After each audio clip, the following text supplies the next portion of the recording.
the videos that you guys showed me has changed my mind. Seeing that was like really sad.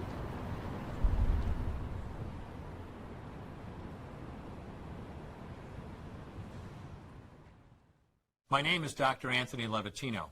I'm a practicing obstetrician gynecologist, and I've performed over 1,200 abortions. Today I'm going to describe a second trimester surgical abortion called dilatation and evacuation, or D&E.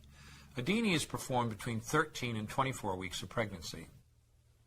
After administering anesthesia, the abortionist uses a weighted speculum, like this one, that opens the vagina widely. Because second trimester babies are so large, this greater access facilitates a late-term abortion. Late-term abortion requires that the cervix be prepared 24 to 48 hours in advance with laminaria. Laminaria is a type of sterilized seaweed that absorbs water over 8 to 12 hours and swells to several times its original diameter. Once removed, metal dilators can be used to further open the cervix as needed. Once the cervix has been stretched open, the suction tube is placed inside.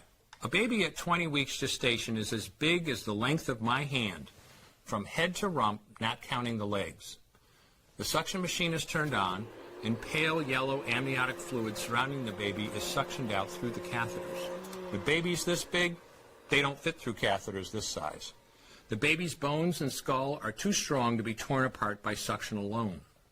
This is a Sofer clamp. A Sofer clamp is made of stainless steel. It's about 13 inches long. The business end is about 2.5 inches long and 1/2 inch wide, and there are rows of sharp teeth. This is a grasping instrument. When it gets a hold of something, it does not let go. The abortionist uses this clamp to grasp an arm or leg. Once he has a firm grip, the abortionist pulls hard in order to tear the limb from the baby's body. One by one, the rest of the limbs are removed, along with the intestines, the spine, and the heart and lungs. Usually the most difficult part of the procedure is extracting the baby's head, which is about the size of a large plum at 20 weeks. The head is grasped and crushed. The abortionist knows he has crushed the skull when a white substance comes out of the cervix. This was the baby's brains. The abortionist then removes skull pieces. He removes the placenta and any leftover parts of the baby with a curette, scraping the lining of the uterus for any remaining tissue. The abortionist then collects the baby parts and reassembles them to make sure that there are 2 arms, 2 legs, and all the pieces.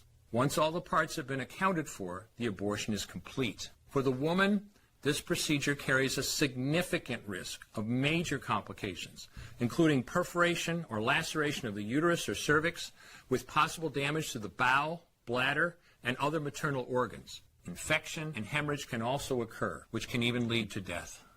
Future pregnancies are also at greater risk for loss or premature delivery due to abortion-related trauma and injury to the cervix. As I mentioned at the beginning, I'm Dr. Anthony Levatino, and in the early part